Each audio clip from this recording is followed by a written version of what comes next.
আমার নবীজি গৃহবন্দী হয়ে গেলেন। আমার নবীকে টার্গেট করা হলো দুনিয়া থেকে বিদায় করার সর্বশেষ। আমার নবীর দাও থেকে আসল নেশা, বুক ভরা আশা নিয়ে তিনি তায়েফের ময়দানের দিকে চলে গেলেন। বললেন, আবু বকর তুমি একটু থাকো, আমি একটু তায়েফে যাব। ওই তায়েফ দিয়ে আমি আমার দুদমা হালিমাতুস সাদিয়ার বাড়িতে গিয়েছি। এই স্মৃতিময় তায়েফের মানুষকে আমি কালিমার দাওয়াত দেব, আমার মনে হয় তারা কালিমা পড়ে মুসলমান হয়ে যাবে। আমার নবী বুক ভরা আশা নিয়ে যখন তায়েফের মাটিতে গিয়ে যখন তায়েফবাসীকে লক্ষ্য করে বললেন, কুলু লা ইলাহা ইল্লাল্লাহ, এই কথা বলার সঙ্গে সঙ্গেই তায়েফের মানুষগুলো রাসূলকে চিনতে না পেরে, বুঝতে না পেরে নবীজির হাতে তারা ফুল দিল না পাথর দিল? নবীজিকে ফুল দিয়ে বরণ করেছে না পাথর দিয়ে বরণ করেছে? এমন ইমানের দাওয়াত তিনি দিয়েছেন, তিনি ফুল পান নাই, তিনি পেয়েছেন পাথর। কি পেয়েছেন? পাথর পেয়েছেন। সেই পাথর তো নরমাল কোনো পাথর নয়, চিকন চোকা পাথরগুলো নবীকে লক্ষ্য করে মারা হলো। আমার নবীর মাথা থেকে পা পর্যন্ত কোমল দেহ। নবীজি রাস্তায় হাঁটলে দিনের বেলা আমার আল্লাহ তাআলা নবীকে এত সম্মান দিয়েছেন যে আকাশের ওই সূর্যের নিচে একখণ্ড মেঘ তাকে ছায়া দিত। আমার নবীর সম্মান কত! এই দুনিয়াতে আদম থেকে শুরু করে নিয়ে কিয়ামত পর্যন্ত যত মানুষ এসেছে এবং আসবে, একজন মানুষ দুনিয়া থেকে আল্লাহর বাড়ি সফর করে এসেছেন, আর শাহজিন সফর করে এসেছেন সেই নবী আমার নবী। সেই নবী তায়েফের ময়দানে গিয়ে ফুল পেলেন না, আদর পেলেন না, সেই জায়গায় গিয়ে কোনো ক্রেস্ট পেলেন না, সম্মানজনক কিছু পেলেন না।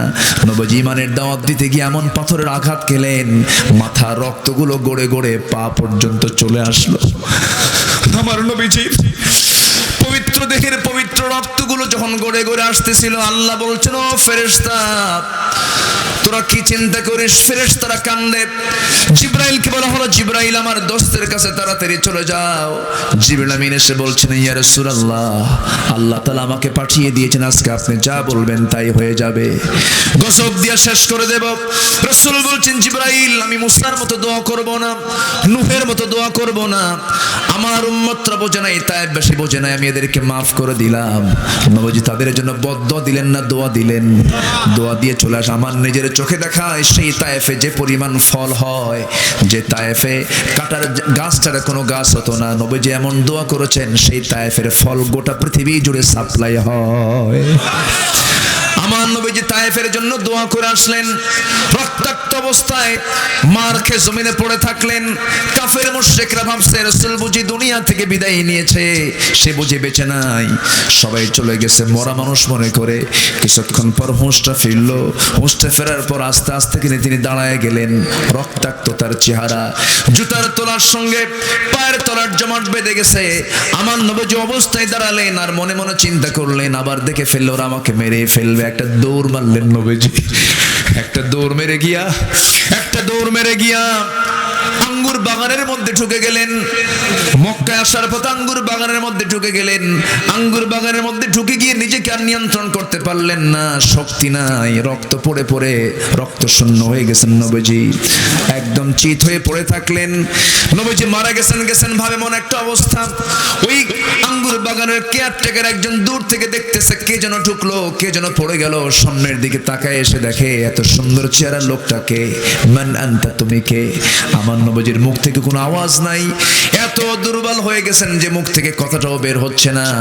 এবার সেই কেয়ারটেকার মনে মনে চিন্তা করলো, না লোকটার কিছু হেল্প করা দরকার। দয়া হলো তার মধ্যে, করলো কি আঙ্গুর গাছ থেকে কয়েকটা আঙ্গুর পেরে নিয়ে হাতের মধ্যে চিপে মুঠে এক গ্লাস আঙ্গুর প্রস্তুত করে নিয়ে নবীর হাতে দিয়ে বলতেছে, ও যুবক, আঙ্গুরের রসটা, এক গ্লাস আঙ্গুরের রস নিয়ে পান করো, না তাছাড়া তুমি মারা যাবে। আমার নবী আঙ্গুরের রস হাতের মধ্যে নিলেন, বিসমিল্লাহ বলে তিনি পান করলেন, খেয়ে নিলেন, সেবন করে নিলেন। নবীজি একটা মুস্কি হাসি মারলেন। মুস্কি হাসি মেরে ওই যুবকটার দিকে তাকায় বলছেন, যুবক তোমার নাম তো আদ্দাস, তাই না? সঙ্গে সঙ্গে যুবক মনে মনে কয়, এই লোকের সঙ্গে দেখা হলো না কোনোদিন, কথা হলো না কোনোদিন, আমার নামটা সরাসরি বললো কেমনে? এবার রাসূল বলছেন, আদ্দাস আমার দিকে চায় তুমি কি দেখো? আমার দিকে তাকায় তুমি কি দেখো? আদ্দাস তোমার গ্রামের বাড়ির নাম হলো নিনুয়া। আমার গ্রামের বাড়ির নাম নিনুয়া। তোমাকে কি বললো? তুমি আমার গ্রামের বাড়ির নামটা কেমন করে বললে? তোমার সঙ্গে তো আমার কোনোদিন দেখা হয় নাই। এবার রাসূল বলছেন, তুমি যে গ্রামের বাসিন্দা সেই গ্রামে জন্ম নিয়েছেন আল্লাহর পয়গম্বর ইউনূস আলাইহিস সালাতু ওয়াস সালাম। এই কথা বলার সঙ্গে সঙ্গে আদ্দাস বলতেছে, ইউনূসকে তুমি চিনো কেমনে? আল্লাহর নবী ইউনূসের নাম তুমি জানলে কেমনে? এবার রাসূল মুস্কি হাসি মেরে বলছে, আদ্দাস রে, একজন নবীর কাছে তো আরেকজন নবীর খবর থাকতেই পারে। কি সুন্দর করে রাসূল দাওয়াতটা দিলেন। আদ্দাসের বুঝতে দেরি হলো না। আদ্দাস ছিল খ্রিস্টান, নাসারা ছিলেন। এই আদ্দাস করলো কি খ্রিস্টানি কায়দায়, নাসারা কায়দায়, দুইটা হাত সোজা গিয়ে নবীর দুইটা পায়ে দিয়া তাকে সেজদা দিয়া ধন্য করবে, এটা হচ্ছে তার প্ল্যান। আমার নবী যে সেজদা গ্রহণ করলেন না, নবী যে সেজদা নিয়েছেন নাকি? সেজদা নেন নাই। কিন্তু আজকের দরবারের কিছু শয়তানরা সেজদা নেয়, ওদের পা ভাঙ্গা দরকার, ঠিক কিনা? আমার নবী যে বয়ান করছেন, একজন ইয়াং সাহাবী নবীর পাশে দাঁড়ায় আছে, বসার জায়গা পায় না। আমার নবীজি দাঁড়িয়ে থাকা সাহাবীর দিকে তাকায় বলছেন, ও সাহাবী, ও ইয়াং, তুমি কেন দাঁড়ায় আছো? বসার জায়গা নাই। নবীজি নিজের গায়ের চাদরটা আস্তে করে তার হাতের দিকে ফিকে মেরে দিয়ে বলছেন, যুবক, আমার গায়ের চাদরটা দিলাম, আমার চাদরের উপরে তুমি বসো। জোরে কোন সুবহানাল্লাহ। রাসূল মানুষকে কত সম্মান করতেন। আমার নবীজি ওই খ্রিস্টান আদ্দাসকে করলেন কি, দুই হাত শক্ত করে ধরে বুকের সঙ্গে বুক লাগায় বলছেন, আদ্দাস, এই মস্তক কারোর সামনে নয়, এই মস্তক একমাত্র সঁপিয়ে দিতে হবে কার সামনে? আসতে বলবেন না, কার সামনে? খুব দামি জায়গা, এটা খুব দামি জায়গা। এই জায়গাটা এত সম্মানজনক জায়গা, এই জায়গাটা একমাত্র কার জন্য? খাস। التائبون العابدون الحامدون السائحون الراكعون الساجدون الآمرون بالمعروف والناهون عن المنكر। রুকু করি আমরা কপাল দিয়া, সেজদা দিই কপাল দিয়া। এই সেজদা খুব দামি, এই সেজদা কারো সামনে নয়, এই মাথার তো কারো সামনে নয়, একমাত্র কেবলমাত্র আল্লাহর সামনে। করতে রাজি আছেন কারা কারা? হাত উঁচু করে দেখা।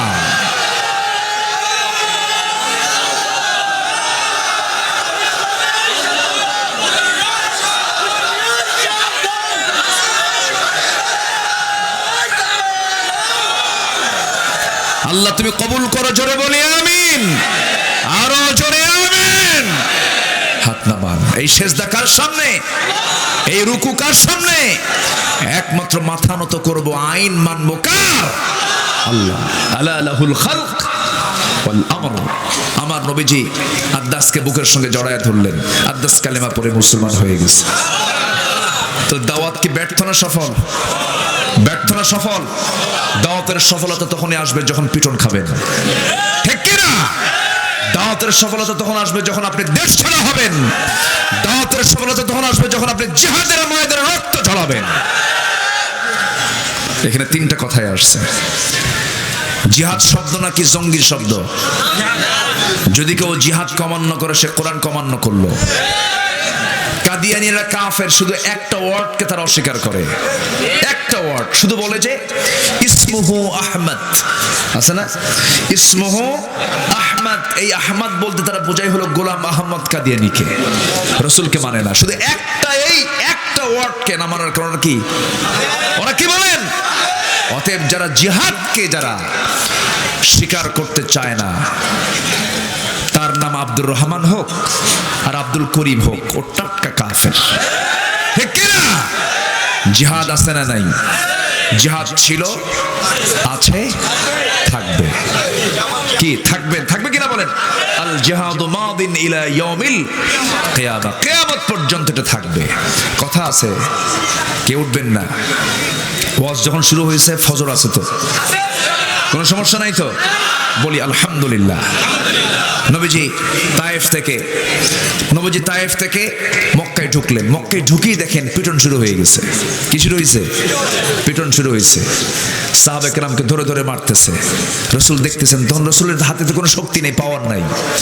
নবীজি কাবার ভিতরে ঢুকতে পারেন না। কাবার মধ্যে ওরা মূর্তি ঢুকায় রাখছে। কি ঢুকায় রাখছে? মূর্তি। একটা দুইটা 360টা মূর্তি ঢুকায় রাখছে। আমার নবীজি একদিন ওই কাবার তালার চাবি যার কাছে আছে, তার কাছে গিয়ে বলতেছে, ওসমান বিন তালহা তার নাম। তাকে বললেন, ওসমান, আমার খুব শখ, আমি একটু ভিতরে ঢুকবো। আমি একটু আমার রবকে সেজদা দেব, তুমি কি চাবিটা আমাকে দিবা? ওসমান বিন তালহা করলো কি, এই কথা শোনা মাত্রই আমার নবীজিকে একটা থাপ্পড় মারল। নবীজি মুখ থুবড়ে পড়ে গেলেন। আমার নবীজি মুখ থুবড়ে পড়ে যাওয়ার পর খেপলেন না, রাগলেন না, ধৈর্যের পরিচয় দিলেন। মানুষের রাগ যোগ্যতা না, ধৈর্য যোগ্যতা? বলেন কোনটা যোগ্যতা? ধৈর্য অর্জন করতে হয়, রাগ অর্জন করতে হয় না। রাগ কোনো যোগ্যতা নয়। আমার নবীজি ধৈর্যের পরিচয় দিয়া সামনে দাঁড়ায় গিয়ে মুস্কি একখান হাসি মারলেন। আমার নবীজির হাসির মূল্য কত! নবীজি একটা হাসি মেরে বলছেন, ওসমান, আজকে তোমার ক্ষমতার জোরে, পাওয়ারের বলে তুমি আজকে আমাকে একটা থাপ্পড় মেরে জমিনে ফেলে দিলা। তুমি কি জানো, আল্লাহ যদি রহমত করেন, যে চাবি আজকে তোমার হাতে, সেই চাবি আল্লাহ তাআলা একদিন আমার হাতে তুলে দিবে। জোরে বলি সুবহানাল্লাহ। ওসমান বিন তালহা তখন থরথর করে কাঁপতেছে। মুহাম্মদ যা বলে তাই তো সঠিক হয়। মুহাম্মদ বিন আব্দুল্লাহর মুখ থেকে কখনো মিথ্যা আসতে পারে না। অবশ্যই তাই একদিন হয়ে যাবে। আস্তে করে বলতেছে, মুহাম্মদ শোনো, আমি তোমাকে চাবিখানা দিতে পারি, তবে শর্ত হলো আবু জেহেল যেন না জানে। কে যেন না জানে? আবু জেহেল যেন না জানে। কারণ আবু জেহেল হলো সিটি মেয়র, বিনা ভোটে। কি ভোটে? জোর কইরা স্বৈরাচার।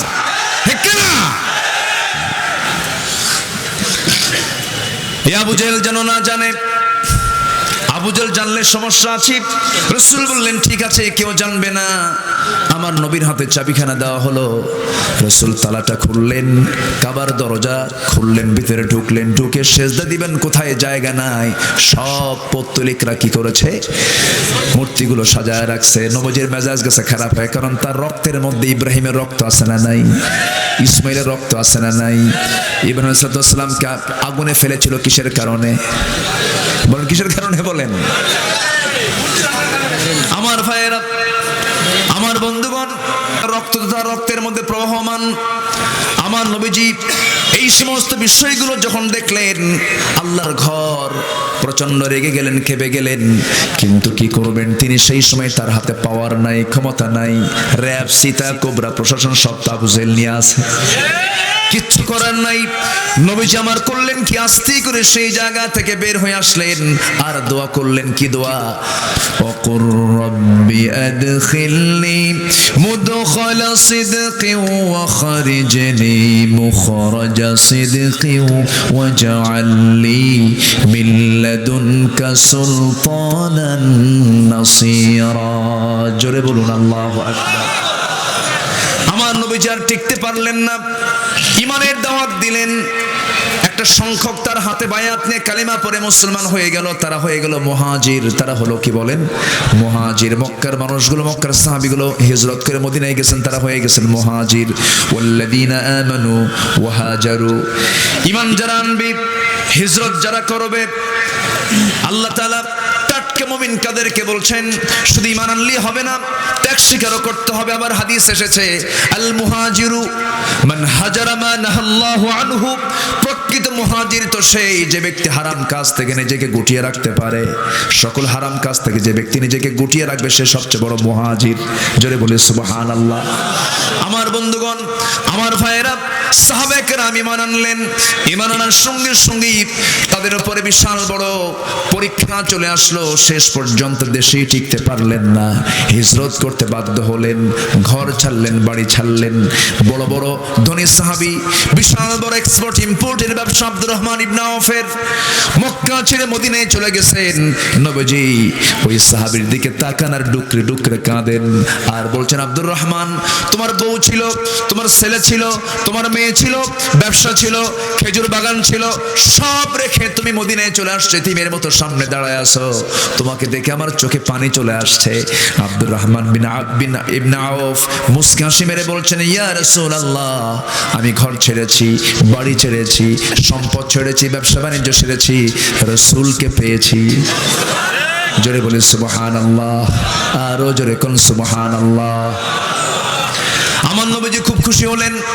এরপরে বলছেন, আব্দুর রহমান তুমি কি জানো তোমার বিশাল বড় প্যালেস, বিশাল বড় মক্কার বাড়িটা আবু জেহেল দখল করে নিয়েছে। তাহলে আবু জেহেল মানুষের বাড়ি কি করছে? এরকম দখলকারী নেতা আজকে আমার দেশে আছে না নাই? আছে না নাই? তাহলে আবু জেহেলও বাড়ি দখল করে, ভূমি দখল করে। আজকের সমাজের নেতারাও কিছু দখল করার লোক আছে না নাই? তাহলে কার রক্ত লুকানো আছে? কার রক্ত লুকানো আছে? আবু জেহেলের।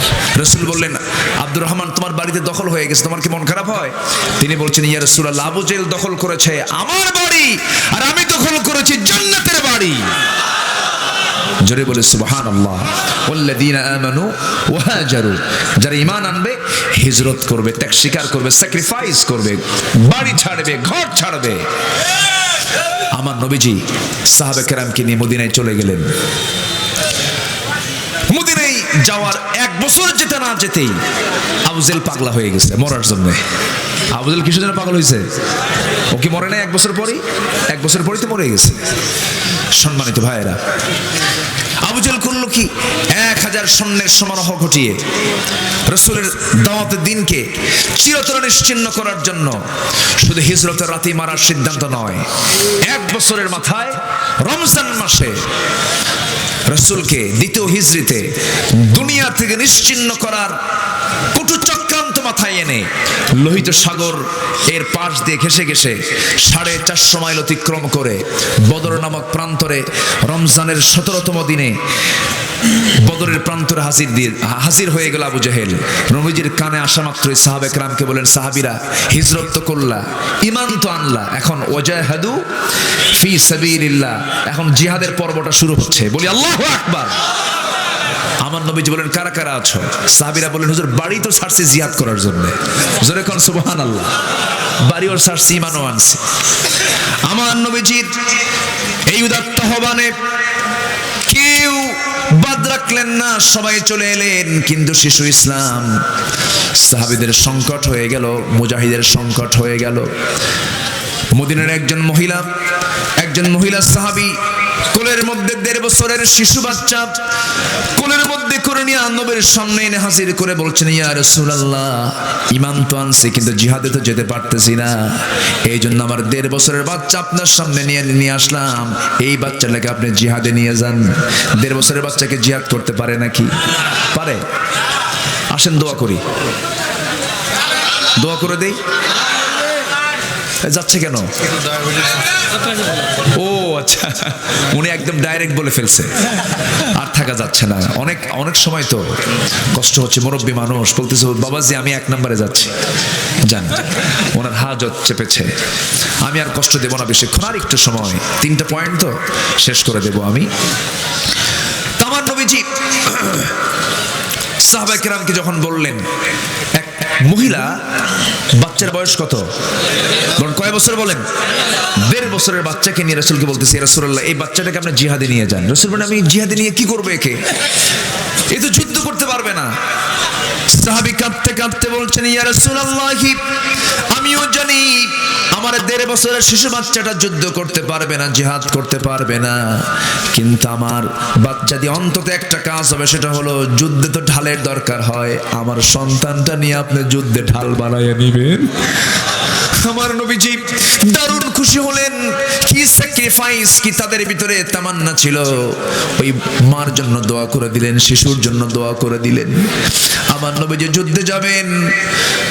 আফরার 2টা ছেলে, ছোট্ট বাচ্চা নবীর সামনে দাঁড়িয়ে এসে বলতেছে, ইয়া রাসূলুল্লাহ, যুদ্ধে নাকি যোদ্ধার সংকট হয়েছে, মুজাহিদের সংকট হয়েছে। যোদ্ধার যদি প্রয়োজন হয়, আমরা ছোট্ট 2জন বান্দা আছি, আল্লাহর গোলাম, শুধু অনুমতি দেন, আমরা 2জন যুদ্ধে গিয়ে অংশগ্রহণ করব, যুদ্ধে মোকাবেলা করব। রাসূল বলছেন, তোমরা ছোট মানুষ, কারো বিরুদ্ধে যুদ্ধ করবা? সঙ্গে সঙ্গে বলছে, ইয়া রাসূলুল্লাহ, কারো বিরুদ্ধে আমাদের যুদ্ধ করার শখ নাই, শুধু একজন লোকের বিরুদ্ধে আমরা যুদ্ধে যাব। কে? আবু জেহেল। আল্লাহু আকবার বলবেন না? আমার নবীজি বললেন, ও ছোট্ট মদিনার ছেলে 2টা, আবু জেহেলের উপরে তো রাগ কেন? সঙ্গে সঙ্গে বলতেছে ইয়া রাসূলুল্লাহ, আবু জেহেলের উপরে রাগ হওয়ার কারণ হলো আমরা শুনেছি সবচাইতে বেশি কষ্ট নাকি আপনাকে দিয়েছে এই জঘন্য লোকটা, আবু জেহেলটা আপনাকে বেশি কষ্ট দিয়েছে। আমার নবীজি দারুণ খুশি হলেন। এবার বলছেন কিন্তু তোমাদেরকে আমি পারমিশন দিতে পারবো না, হাতের শক্তি নাই, বাহুবল নাই। এই কথা শুনেই ছোট্ট দুইটা বাচ্চা বলতেছে হুজুর অন্তত যে কোনো একজনকে আমাদেরকে যুদ্ধের পারমিশন দিয়ে দেন, আমি তোর চাইতে বড়, অন্তত আপনি আমাকে অনুমতি দিয়ে দেন, আমি যুদ্ধে যেতে চাই। ছোটজন বলতেছে ইয়া রাসূলুল্লাহ, ওকে যদি যুদ্ধে যেতে অনুমতি দিয়ে দেন আমাকে অনুমতি দিতে হবে, কারণ ও শুধু লম্বায় বড়, গায়ের শক্তি আমার বেশি। রাসূল বললেন ঠিক আছে দেখি মারামারি লাগো। দুজন মারামারি লেগে গেছে। বড়জন ছোটজনকে নিচে ফেলে দিয়েছে। ছোটজন নিচে থেকে বড় ভাইয়ের মাথাটা টান মেরে ধরে কানের মধ্যে মুখ ঢুকায় বলছে ভাই রে, তোর সঙ্গে কি আমি মারামারি করে পারবো নাকি, তোর গায়ের শক্তি বেশি, কিন্তু একা একা যাবি কেন? একা একা খাই না, একা একা ঘুমাই না, সব তো আমরা একসঙ্গেই করি, একা একা যুদ্ধে যাবি এটা হতে পারে না। তুই তোর গায়ের শক্তি একটু কমায় দে, তোর বুকের উপর একটাবার উঠে বসে বুঝায় দেই শক্তির দিক থেকে আমিও কম নই। আমার নবীজি খুব খুশি হলেন। নবীজি তাদের মনের খবরটা জানতে পারলেন। বুকের সঙ্গে আলিঙ্গন করে নিয়ে আকাশের দিকে তাকিয়ে বলছেন, আকাশের মালিক, আমাদের গায়ের শক্তি নাই, আমাদের জনবল নাই, আমাদের অস্ত্র নাই, কিন্তু আমাদের ঈমান আছে। কি আছে? ওয়াল্লাযীনা আমানু ওয়া হাজারু, আমাদের ঈমান আছে, আমরা হিজরত করেছি, আমরা মুহাজির, আমরা ঈমানদার। আমার নবীজি এরপরে কি করলেন? দুজনকে পারমিশন দিয়ে দিলেন। যুদ্ধ শুরু হয়ে গেছে। প্রথম কাতারে ছোট্ট দুইটা বাচ্চা একজন সাহাবীকে ডাক দিয়ে বলছে, ও সাহাবী, আল্লাহ রাসূলের সাহাবী, প্রশ্ন করব, জানবো একটু, কি প্রশ্ন বলো? আবু জেহেল কই? সুবহানাল্লাহ বলবেন না? যুদ্ধে যায় কি কয় আবু জেহেল কোথায়? ওই সাহাবী বলছেন কি করব আবু জেহেল দিয়া? বলতেছে আমাদের বেশি টাইম নাই, আবু জেহেলকে আগে মারবো আমরা। যখন বলে দিয়েছে, ওই যে ঘোড়ার পিঠে দুই দিকে পা ছেড়ে দিয়া অনেকগুলো লোকের মাঝে সে বসে আছে ঘোড়ার পিঠে, ওই লোকটা আবু জেহেল। বলতে দেরি, যেতে দেরি হয় নাই, বাজ পাখির মতো উড়ন্ত হয়ে সিংহের মতো গর্জন দিয়া বাতিল শক্তির মোকাবেলা করার জন্য জিহাদে ঝাঁপিয়ে পড়ে আবু জেহেলের দুই পাশে দুইজন দাঁড়ায় গেছে। ছোট্ট দুইটা বাচ্চা, তারা টের পায় না এটা কোন গ্রুপের, টেকনিক করে ভিতরে ঢুকে গেছে। আল্লাহু আকবার, নারায়ে তাকবীর, আল্লাহু আকবার, এই শব্দ, এই আওয়াজ, এই অস্ত্র প্রয়োগ করে ছোট্ট দুইটা বাচ্চার হাতে ছোট্ট দুইটা তরবারি ছিল। দুইটা আঘাত যখন সজোর আবু জেহেলের দুই পায়ে মেরে দিয়েছে, আবু জেহেল ধরাশয়ী হয়ে ঘোড়ার পিঠ থেকে ওই যে জমিনে পড়ে গেছে কোমর সোজা করে। আবু জেহেল আর কখনো দাঁড়াতে পারে নাই। এই দুইজনকে কাফেররা টার্গেট করে ফেললো। এর মধ্যে একজনকে ধরে পিছন থেকে একজন কাফের তার ডান হাতে মেরে দিল। তরবারি ঝনঝন করে পড়ে গেল। এক আঘাতে তার ডান হাতটা চামড়ার সঙ্গে ঝুলতেছিল। তরবারি সামনে পড়া, যুদ্ধ করবেন কি দিয়া দৌড় মেরে আবার বাম হাতে তরবারি উঠায় নিয়েছেন। বাম হাতে যুদ্ধ করতে করতে এক পর্যায়ে দেখা যায় ঝুলন্ত হাতটা বাম হাতে সে ধাক্কা খায়। যুদ্ধ করতে তরবারি চালাতে কষ্ট হচ্ছে মনে করে ঝুলন্ত হাত চামড়ার সঙ্গে লাগানো হাতটা বাম পায়ের তলে রেখে এত জোরে টান মারলেন, হাতটা ছিটকে পড়ে গেছে। বাম হাতে যুদ্ধ করতে করতে বাম হাতও কেটে ফেলে দিয়েছে, বাম ডান দুটো হাত চলে গেছে। এতিমের মতো সামনে 13 বছরের যুবকটা সামনে দাঁড়ানো, এই শিশু সামনে দাঁড়ানো। এক পর্যায়ে দেখা গেল আরেকজন কাফের এসে নেশা তরবারি দিয়া বুক দিয়ে ঢুকে পিঠ দিয়ে তরবারি বের করে ফেললো, মস্তকটা বিচ্ছিন্ন করে ফেললো। দুনিয়া থেকে মাস, দুনিয়া থেকে বিদায় হয়ে হাসি মুখে দুনিয়া থেকে শাহাদত বরণ করে, জিহাদে অংশগ্রহণ করে শাহাদত বরণ করে গোটা দুনিয়ার মুসলমানকে বুঝায় দিল, টাটকা মুমিন কি হতে চাও? ঈমান আনো, হিজরত করো, জিহাদ করো। জোরে বলেন সুবহানাল্লাহ, জোরে বলেন সুবহানাল্লাহ। আল্লাহ কবুল করুন, আল্লাহ কবুল করুন। এরপর আল্লাহ তাআলা বলছেন, ওয়াল্লাযীনা আওয়াউ ওয়া নাসারু, এবং যারা এই মুহাজিরদেরকে, মুজাহিদদেরকে যারা সাহায্য করবে, কি করবে? সাহায্য করবে। আল্লাহ বলছেন উলাইকা হুমুল মুমিনুনা হাক্কা, এরাই হলো টাটকা মুমিন। জোরে করেন সুবহানাল্লাহ। কি মুমিন বলেন? টাটকা মুমিন। টাটকা মুমিন যদি হতে চাই, এই আয়াতের অনুকূলে আমরা জীবন আমরা চালাবো। জোরে বলি ইনশাআল্লাহ, আর জোরে বলি ইনশাআল্লাহ। আমি শুনেছি আজকের এই মাহফিলে 50 মাইল দূর থেকে এই মাহফিল আসছে না? বেশি? কারণ এটা তো একটা মানে পকেট। এই এরিয়াটা আমার কাছে মনে হলো একটা পকেটের মতো।